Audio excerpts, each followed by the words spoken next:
Professor Roger Mazze is the director of AGP Clinical Academy, Portsmouth, England, and Minneapolis, Minnesota, which I have visited in the past. He was also the professor and executive director of the Diabetes Research and Training Center at the Albert Einstein College of Medicine till 1988, and subsequently he joined as the clinical professor and head at University of Minnesota, which is the collaborating center of WHO in diabetes translation, which is a joint program of the International Diabetes Center and the Mayo Clinic, which is a twin city next to Minneapolis. In 2017, he had the unique honor of being presented the Harold Rifkin Award by the ADA for doing distinguished international service in the cause of diabetes. The ADA recognized Dr. Mazze for his work as a developer in the first SMBG reflective meter with an onboard memory, for developing the AGP for CGM and authoring the internationally acclaimed Stage Diabetes Management Program for professional education. Even in 2020 April, the NHS adopted the AGP Clinical Academy's CGM and Clinical Practice online training program to prepare the diabetologists and physicians for their own virtual management of diabetes. You will be pleased to know that Dr. Mazze has authored 5 books, many chapters, and to his credit, he has more than 100 peer-reviewed articles. It's an honor for the Word International faculty that he is presented, and he continues to be a faculty at numerous academic centers throughout US, Europe, Middle East, Africa, Asia, and Latin America. And today we are honored to have him amidst us today. And sir, the mic is over to you, and we are eager to listen to you. So over to you, Dr. Roger. And thank you very much. Alok, I should say Professor Mazze is a wonderful person as well. I had the honor of learning from him. And I should say he's a very, very, very great mentor and very down-to-earth person. I think with all his accomplishment, you know, that people cannot match that thing. And he has a very, very fine balance. So very good morning. Absolutely. Well, thank you, I totally agree with you, Mithun. Mithun was my fellow, so he's making all of that up. Thank you very much. It's wonderful to see some faces, some familiar faces, and not having traveled 20 hours to see everybody. Dr. Das, how are you? Yes, I'm fine, Roger. I'm fine. Remember my days with you, both in the Park Nicolette and when we travel everywhere about the stage diabetes. Thank you very much, Roger. Thank you. Thank you. It is a great pleasure and a great honor to join you. And I will share my screen now. I hope this works. Okay, where are we? Yeah, I hit share screen. Oh, wait, up here. It says you are share. Oh, wait, I should probably put the, let me figure this out now. If you open up your PowerPoint, yeah. Yes, I'm going to do that, yeah. And then share screen after. Oh, here we go. Here we go.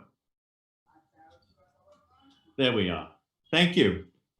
And for a person who specializes in technology, I apologize. The technology seems to advance before I can. So my presentation is going to be on continuous glucose monitoring. And in a way, it follows the presentation on insulin infusion pumps as part of this whole idea that technology has finally caught up in diabetes and is moving ahead very rapidly. A lot of that is due, obviously, to the times and the idea of virtual diabetes management, which once was unheard of, is now considered almost a necessity. So we're going to look at individuals with type 1 and type 2 diabetes. Our work extends all the way from the simplest forms of diabetes all the way up to individuals on insulin infusion pumps. So again, it does follow somewhat the previous speaker. I want to begin with the whole notion of what is this all about? Why are we doing this? And to do that, I want to explain the ambulatory glucose profile in some detail, as it's been in a development literally over a 30-year period, beginning with self-monitored blood glucose and then being moved over to continuous glucose monitoring. It is a way of taking a look at diabetes from a broader perspective, or what we would call a diurnal glucose profile. So rather than look at individual times or individual days, it takes into account the idea that there is glucose variability and exposure and stability and hypoglycemic risk, all of which must be addressed in order to manage diabetes better. I will identify 4 new measures or dimensions for each of these variables, which have become increasingly important as we try to understand how to improve glycemic control using this technology. And finally, I will present 2 cases, one in type 1 and one in type 2, in which all of the things we'll be talking about have been effectively applied. Why are we doing this? What is the underlying purpose? I've always believed in medicine over the last 30 to 40 years that I've taught it, that one should always begin with explaining why you're doing what you're doing, so that once we understand this, we can answer the question, did I meet the goal? So why should I care about continuous glucose monitoring, ambulatory glucose profile, or in fact, an insulin infusion pump? Well, we want to understand what diabetes is, the metabolic problems or the characteristics. We also want to be able to select and adjust the appropriate medications, whether it is a closed loop pump or it is a simple oral agent. We've got to understand which one to select and what the science that is behind that is, and then how to use science to make the adjustments. We also want to understand the behavioral effects. When you think about continuous glucose monitoring or any technology, it is dependent upon the individual patient's use of that technology. There is no technology as of yet that can be completely implanted with a glucose sensor and a pump that might one day significantly benefit diabetes control. But for now, it still requires that we have to understand human behavior. We also want to be able to understand whether the therapies that we're trying really work. We saw the outcome data on insulin infusion pumps, and that said, yes, they're working. And the hybrid version is working better than previous versions, which are working better than MDI. So we're always interested in understanding the clinical outcome. But we also need to start at a scientific base. And it's fascinating to me over the last 40 years, beginning with self-monitored blood glucose and now all the way up through continuous glucose monitoring, one still has to argue for the need of verified, unbiased, and accurate and reliable glucose data to make a clinical decision. And I'll start with that in a moment. And as we begin to think much more about precision medicine, which is based upon the principles of evidence-based medicine, we really have to seriously argue the benefits of having data that are verified, unbiased, and accurate. So dependence upon patient self-reported data in logbooks has to now be seriously thought of as the very far past, that the future lies with continuous glucose monitoring and other methods of accurately and reliably obtaining important data. And most important, as we understand more and more about diabetes, we also understand it's not so much how much glucose exposure you have, it also may be the variability in glucose and the stability of glucose that may contribute significantly to clinical outcomes. So, having said all of that, the why comes down to this. Continuous glucose monitoring with AGP analytics are needed to make effective clinical decisions within the rubric of what we now call precision-based medicine. This is the old way we looked at glucose. 3 points in a single day, which our mind then makes the connection. In 2008, with the advent of commercial continuous glucose monitoring, it was possible to connect those points with scientific data. And as we can see, the 3 points misrepresented terribly the average glucose for this patient, what the profile actually looked like. if we look at any one day, and we heard this from the previous speaker, we know that no 2 days are alike. So here are 2 weeks of continuous glucose data.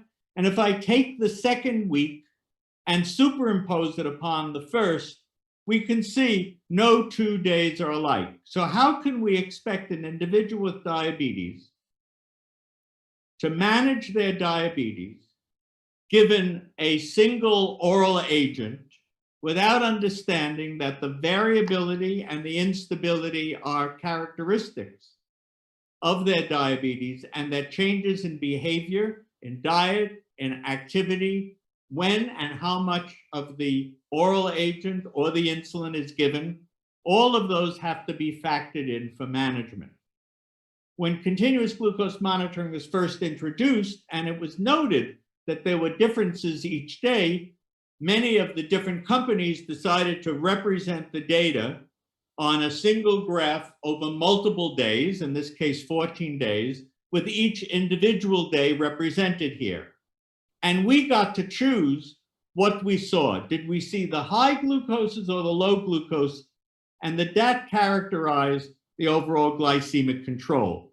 Well, as you can see here, overnight, it seems to be within a target range, the dotted lines.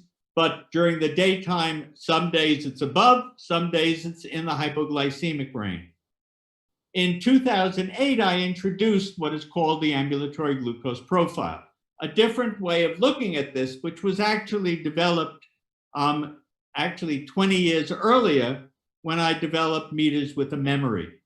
At that time, my residents and fellows could not understand that there was an underlying pattern. They could not see it. So I produced what was known as a modal day.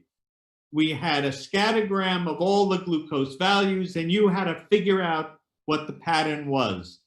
I then, both physiologically and mathematically, forced a pattern on it that made sense, that represented the extreme values, the center values, and gave us a better picture of the overall glycemic control of this individual. So made up of 5 curves, a median, as you can see here, the interquartile range, which represents 50% of the values, 25% above and below the median, representing 2 more curves, and then the interdecile range representing the 10th to 90th percentile, so we can explain the outliers. Now we have a better way of looking at glucose for this individual over a period of time, because we know no 2 days appear to be alike. And to develop therapy, we've got to figure out a way of improving this overall control, not just a single day, but for multiple days over an extended period of time. And to do that, we have to address various aspects of glycemic control to understand this better. So before we get to that, I want to talk about one interesting factor that occurred in 2008 when I first introduced the idea of AGP. One of the companies, Abbott, picked up the idea right away and put it into its software. But the other companies, the other major manufacturers, said, no, we want to represent glucose differently. Unlike in cardiology, where all EKG machines were alike, most of the different companies represented glucose in different ways. And they had been doing this over the years, whether it was reflectance meters or now this new introduced idea, CGM. Well, by 2012, my group and the International Diabetes Center managed to convince the major companies that there was a better way to represent glucose overall, which was the AGP. So here is the CareLink AGP.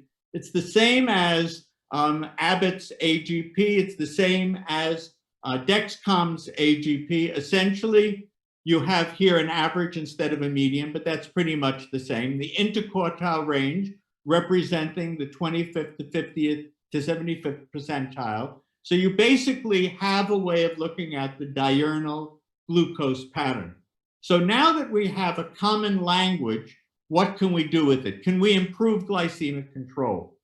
Well, in order to do that, we have to address several different components.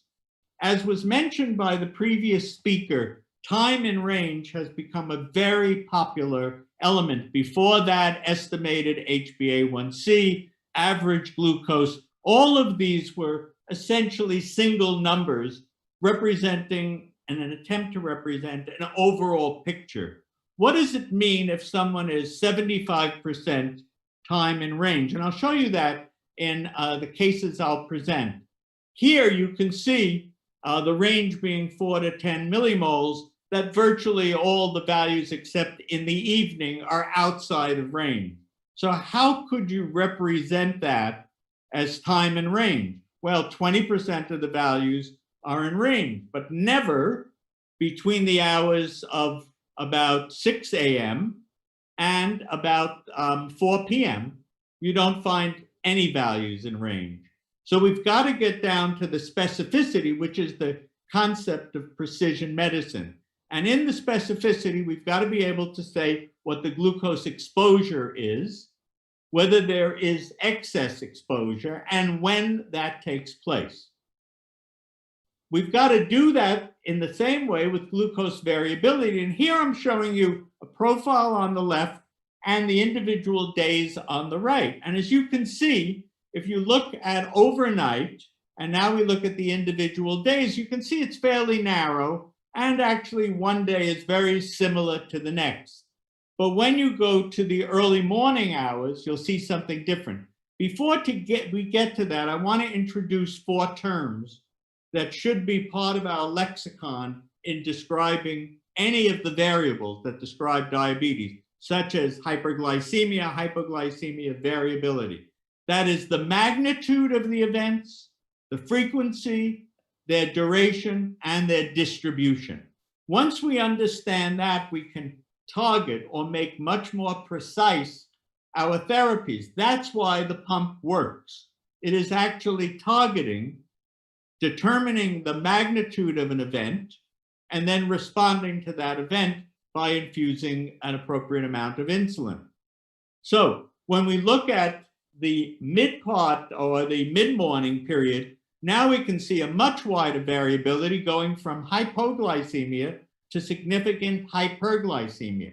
So we have to understand that in order to understand how to improve that therapy. So when you look at hyperglycemia in this one chart at that one period, you can see that the magnitude is considerable. The frequency is 3 times, the duration is 2 hours, and it lasts and it's distributed between 8 and 1000 hours, or 8 a.m. to 10 a.m. in the morning. So now I want to take you to the real world and to the application of these principles in clinical practice. I have been very fortunate to work with my friends and colleagues in Portsmouth, England, at the Diabetes Center there, where I started the AGP Clinical Academy. The purpose of the academy essentially is to prepare physicians to be able to use these new technologies, whether it is CGM or pump therapy, in a way that will optimize glycemic control. So in this first case of type 1 diabetes, and I used MDI because that's much more common. However, we have a large number of pump patients that we've used the same approach. We can see in the overall glucose profile, so here's this 25-year-old female, 10 years duration of type 1 diabetes, fairly normal BMI. Her MDI regimen is 50 units per day, 25 of basal in the morning, and then pre-meal boluses, as you can see, 10, 5, 10, a fairly straightforward model or approach to taking care of diabetes. What you can see here, however, are there some significant problems that have to be addressed. There's hyperglycemia in the early hours of the day, throughout the morning hours, and I'll show you this with the point here. And there is some hypoglycemia very early in the morning, and again, at other points in the day. And we have to understand this in terms of their magnitude, frequency, duration, and distribution. And we can see those events here, and I've put a table below to show you that I've just simply listed them there. It's a simple way of doing that. Again, understanding hypoglycemia's magnitude, meaning how far it goes down. In this case, it's very, very few, less than a millimole, below 4 millimoles. So it's not very, very bad, but its frequency is 3 times a day. And we have the variability. So the wider areas of glucose in the middle of in the early morning hours, and then in the middle of the evening hours. So what would you do to improve glycemic control here? And what is your goal? Clearly, to put more of the values within the target range, time in range being a major goal. But we want to do that in very specific areas. We want to do that here, and we want to do that in the evening hours. So the decision was made to split the basal insulin and do some minor adjustments to the bolus insulin. And the question is, again, listening to the way we approach diabetes, we have to look at the outcomes. So when you take a look at this now, 6 months later, we've seen some improvement. And one of the beauties of an ambulatory glucose profile is you can actually see the results. They're not numeric, although they can be converted to numbers, but they're really visual. And what you see here is that there is still hypoglycemia to deal with in the morning.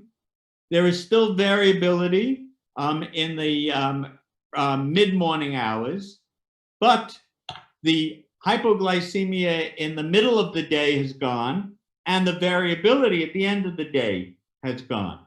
So we've managed to target 4 areas and dealt with 2 of them very well. Now here is over 12 months. And my experience with the Portsmouth group is that we have been now following patients since 2012. So we've had almost 8 years or 6 to 8 years of following patients very effectively, all on continuous glucose monitoring. So what have we accomplished? Number 3 AGP is the last one we took, which would have been in, I think, November. So the exposure to glucose remained unchanged, around 6.5%, 6.4%. Improvement in variability, reduced hypoglycemia, and reduced hyperglycemia. End result was a significant improvement in the time and range, but I can tell you exactly where that improvement was. So we improved it in the morning, and we improved it in the evening, and we managed to achieve our clinical goal. Obviously, when you think about diabetes and you think about 95% of the people with diabetes, we're dealing with type 2 diabetes. The same technology can have a vital effect on individuals with type 2 diabetes.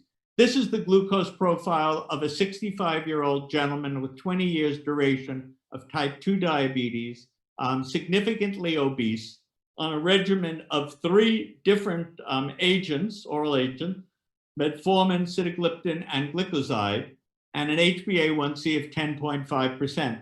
Looking at the overall AGP, you can clearly see virtually nothing is within the target range. Very few values, and the target being set at 6 to 9 millimoles, there's only a few values within the target range. So what do you do about something like this? How do you respond to the exposure, the variability, the hypoglycemia, of which there is none, and the significant hyperglycemia?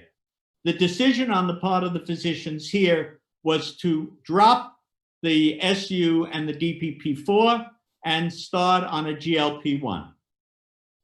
The basic rationale behind this was that these therapies, they had reached their maximum, they were not benefiting the patient, and waiting any longer did not seem to make any sense whatsoever. And we still wanted to give the individual a good quality of life. Question is, were they effective?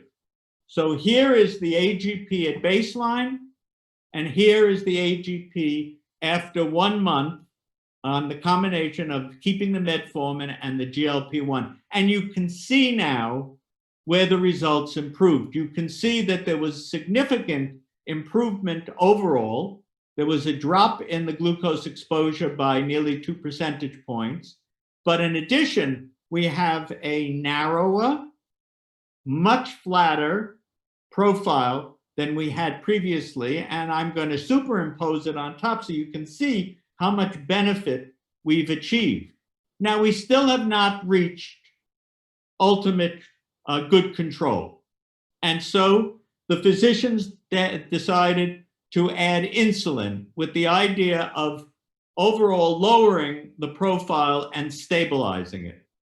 And so we added AM basal insulin at a very, very low dose of 0.1 unit per kilogram. So this is the metformin GLP-1 before the addition of insulin. This is with the addition of insulin. So you can see the profiles improved significantly from previously. And this is over the last 2 years, we've been following the patient, and they're now up to 0.6 units per kilogram. And this is a very recent profile. So the baseline up at the top, a 65-year-old male, 20 years on classic oral agents with essentially very, very poor glycemic control. What is medicine all about? What is our purpose to do this? Get him to 66 years old with now 21 years duration, but with a profile that should protect him from significant complications. That's the underlying purpose to all of this. Our discussions of technology, whether it be a pump or CGM or the combination of the two, is to achieve this level of glycemic control, not shown just in numbers, but in actually looking at the overall diurnal profile. So we got reduced exposure, reduced variability, time and range improved by 95%, no hypoglycemia, and slight weight reduction. I want to end on a simple note. If you clearly state why you're doing what you're doing in medicine, that is, if you have a purpose and it's understood what that purpose is, if the decision is consistent with the facts and figures, that is the scientific evidence, not simply I feel good, but scientific evidence that's verifiable, like CGM data, then the facts and figures will reinforce the decision. The second AGP will be better than the first. But if the decision flies against the facts, then we have to be ready to make changes in the therapies so that we can follow the science. Thank you very much.